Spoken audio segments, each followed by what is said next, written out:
আসসালামু আলাইকুম। আমি সাবির এস গফার সর্বভারতীয় মজলিসে ইত্তেহাদুল মুসলিমিনের পক্ষ থেকে আজকে আপনাদের সামনে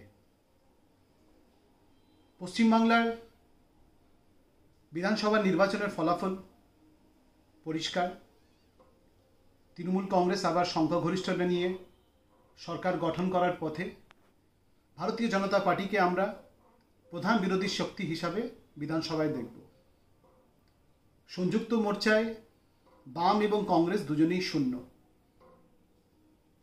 3রা জানুয়ারি 2021-এ ব্যারিস্টার আসাদুদ্দিন ওয়াইসি সাহেব উনি বাংলায় ফুরফুরা শরীফে এসেছিলেন। বাংলাতে উনার আসার উদ্দেশ্য ওখান থেকে বসে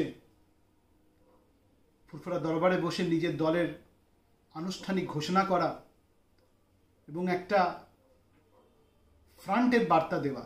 ওনার উদ্দেশ্যটা ছিল, ওনার একটা পরিকল্পনা ছিল কি বাংলায় সংখ্যালঘু দলিত আদিবাসী সমাজ রাজনৈতিক ক্ষমতায়নের একটা পথ পাবে। বাংলায় সংখ্যালঘু মুসলিম দলিত আদিবাসী সমাজ ন্যূনতম বিধানসভার মধ্যে নিজস্ব একটা প্রতিনিধিত্ব পাবে। তার সাথে সাথে ওনার উদ্দেশ্যটা ছিল কি যে সাম্প্রদায়িক শক্তি সেটাকে পরাস্ত করা। এই উদ্দেশ্য নিয়ে উনি বাংলায় এসেছিলেন। আমরা দেখলাম কিভাবে এই সিপিএম কংগ্রেস যারা আজকে শূন্য, তারা চক্রান্ত করে এই দলিত মুসলিম রাজনৈতিক যে ফ্রন্টের আলোচনা, যে ফ্রন্টটা গঠন হতে চলেছিল, কিভাবে চক্রান্ত করে সংযুক্ত মোর্চার নামে তারা এই ফ্রন্ট গঠনটাকেই তারা ব্যর্থ করে দিল। আজকের এটার ফলাফলটা আমরা নিজের চোখের সামনে দেখতে পাচ্ছি। আজকে রাজ্যে আবার তৃণমূল কংগ্রেস শাসক হিসাবে, বিরোধী দল কারা? ওই সাম্প্রদায়িক বিজেপি শক্তি। CPM Congress zero. ওই সময় আমরা বলেছিলাম কি এই সিপিএম কংগ্রেস হলো বাংলার মধ্যে দুটো মৃতদেহ।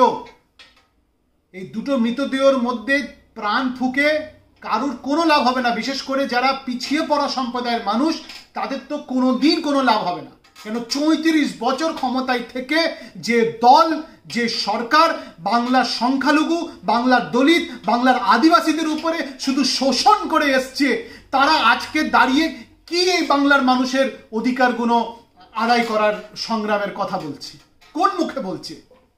আমরা এটা বুঝতে পেরেছিলাম কি বাংলার সংখ্যালঘু দলিত আদিবাসী মানুষ কোনোদিন সিপিএম সরকারের 34 বছরের হারমাত বাহিনীর শোষণকে ভুলে যেতে পারে না, ওদের অত্যাচারকে ভুলে যেতে পারে না।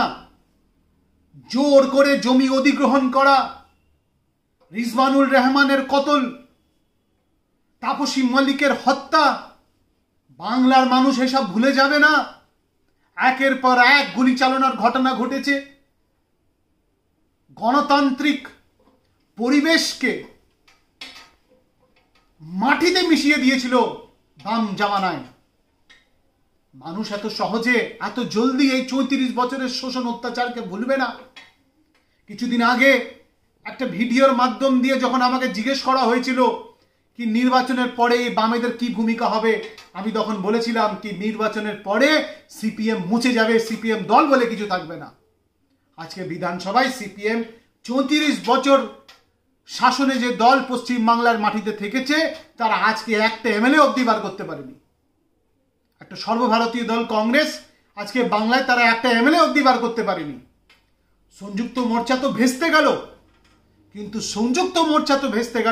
কিন্তু এই সংযুক্ত মোর্চার নাম করে যে দলিত মুসলিম আদিবাসী সম্প্রদায়ের মনে যে একটা আশা জেগেছিল কি একটা ন্যূনতম রাজনৈতিক প্রতিনিধিত্ব আমরা বিধানসভায় পাবো, একটা নতুন রাজনৈতিক ফরমেশন হবে, সমীকরণ হবে, সেটাকেও এদের চক্রান্তর কারণে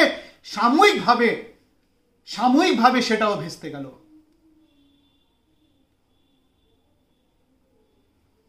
আমরা ভেবেছিলাম দলিত মুসলিম আদিবাসী সম্প্রদায়ের একটা নতুন রাজনৈতিক সমীকরণ করে আমরা বাংলার মানুষের সামনে একটা নতুন রাজনৈতিক বিকল্প রাখতে পারব। সেটাকেও এই বাম এবং কংগ্রেস চক্রান্ত করতে দিল না আমাদেরকে। আজকে তারা শূন্য, তারা তো আগের থেকেই মৃতদেহ ছিল, কিন্তু শূন্য হয়ে গেল এই পিছিয়ে পড়া জাতির আশা। কিন্তু মজলিসে ইত্তেহাদুল মুসলিমিন, যাদেরকে অন্ধকারে রেখে সংযুক্ত মোর্চা করা হলো, ব্যারিস্টার আসাদুদ্দিন ওয়াইসি সাহেবকে বারবার বলা হতো কি যে কোনো ফ্রন্ট হবে, সেখানে এমআইএমকে বাদ দিয়ে কোনো ফ্রন্ট হবে না। কিন্তু দুঃখের বিষয় কি মজলিসে ইত্তেহাদুল মুসলিমিনকে অন্ধকারে রেখে ঠিক নির্বাচনের মুখে এসে ব্যারিস্টার সাহেবকে বলা হচ্ছে কি এমআইএম সিপিএম কংগ্রেসদের জন্য অছুত বলে তার এমআইএমকে বাদ দিয়ে সংযুক্ত মোর্চা হবে, এমআইএম এর কোনো রাজনৈতিক ভূমিকা থাকবে না। সেই দিন ব্যারিস্টার আসাদুদ্দিন ওয়াইসি সাহেব আমাকে হায়দ্রাবাদে ডেকে উনি বললেন, সাবির, ওয়াদা করো রাজনৈতিক সংগ্রামে যে বিসমিল্লাহ বলেছো সেটার থেকে আর তুমি পিছনে হাঁটবে না। মজলিসে ইত্তেহাদুল মুসলিমিন আর পিছনে হাঁটবে না, সেটা আমি ব্যারিস্টার আসাদুদ্দিন ওয়াইসি বাংলার মানুষকে গিয়ে আমি ওয়াদা করে আসব। রাজনৈতিক সংগ্রাম আমাদের আরম্ভ হয়েছে, এই সংগ্রামের পথে আমরা হেঁটে দলিত মুসলিম আদিবাসী সমাজের দাবি আদায় করেই ছাড়বো। এই কথা আমাকে ব্যারিস্টার সাহেব বলেছিলেন হায়দ্রাবাদে। উনি বাংলায় এলেন ঠিক নির্বাচনের মুখে, উনি 6টা প্রার্থীও দিলেন এই বার্তাটুকু দেওয়ার জন্য বাংলার মানুষকে কি আর আমরা পিছু হাঁটছি না, চক্রান্ত হয়েছে বলে এমআইএম এর রাজনীতি কিছুটা সাময়িকভাবে ধাক্কা লেগেছে, তার মানে এটা নাকি এমআইএম রাজনীতির ময়দান ছেড়ে চলে যাবে, বাংলার জমিন এমআইএম ছাড়বে না। এটা ব্যারিস্টার সাহেব বার্তা দিয়েছিলেন, 1 ইঞ্চি জমিও ছাড়বে না। ইনশাআল্লাহ ভবিষ্যতে সংগ্রামের পথ তৈরি হয়েছে। 6টা প্রার্থী যেটা এমআইএম এই নির্বাচনে দিল, সেটা ভেবে দিল, সেটা মাথায় রেখে দিল কি যদি এমআইএম ওই সিট না জিততে পারে, যদি হেরেও যায়, ওই সিটগুলোর থেকে যেমন বিজেপি না জিতে। কেন ব্যারিস্টার সাহেবের যেমন উদ্দেশ্য বাংলায় সংখ্যালঘু দলিত আদিবাসী সম্প্রদায়ের রাজনৈতিক ক্ষমতায়নের একটা পথ, ঠিক তেমন উনার আর একটা উদ্দেশ্য সাম্প্রদায়িক শক্তিকে পরাস্ত করার উদ্দেশ্য। যে কারণে যে 6টা সিটে এমআইএম লড়েছে সেখান থেকে কিন্তু একটা সিটেও বিজেপি জিততে পারেনি। এই 6টা সিট দেবার উদ্দেশ্যটা হলো বাংলার মানুষকে বার্তা দেওয়ার জন্যে কি আর পিছু তাকাচ্ছে না এমআইএম আর রাজনৈতিক জমি ছাড়বে না। এরপর থেকে এমআইএম বাংলার জমি আরো মজবুত ভাবে, আরো শক্তিশালী ভাবে ধরবে, রাজনৈতিক সংগ্রাম করবে। নওজওয়ান যারা মুসলিম দলিত আদিবাসী সম্প্রদায় থেকে আপনাদের হতাশ হওয়ার কারণ নেই। বিধানসভায় না পৌঁছাতে পারলাম না এবার আমরা, ভবিষ্যতে পার্লামেন্ট অবশ্য পৌঁছাবো। পঞ্চায়েত থেকে মিউনিসিপ্যালিটি কোনোটাই এমআইএম ছাড়বে না। মামন মিশ্রমজি বামসেফ সংগঠনের, উনিও ফুরফুরা শরীফে এসেছিলেন জানুয়ারি মাসে, উনিও বার্তা দিয়েছেন আমাদেরকে কি দলিত মুসলিম বহুজন মুসলিম যে রাজনৈতিক ঐক্যতার কথা হয়েছিল, যে ফ্রন্টের ফরমেশনের কথা হয়েছিল, এমআইএম এর সঙ্গে বামসেফও সাথ দেবে যদি নতুন করে এই ফরমেশনটা তৈরি করা যায়। আমরা একসাথে লড়ব, পিছিয়ে পড়া সম্প্রদায়ের মানুষ এক হবেই, হতাশ হবার কোনো কারণ নেই। বিজয়ের পতাকা আমরা তুলবই আমাদের এই হাত দিয়ে ইনশাআল্লাহ।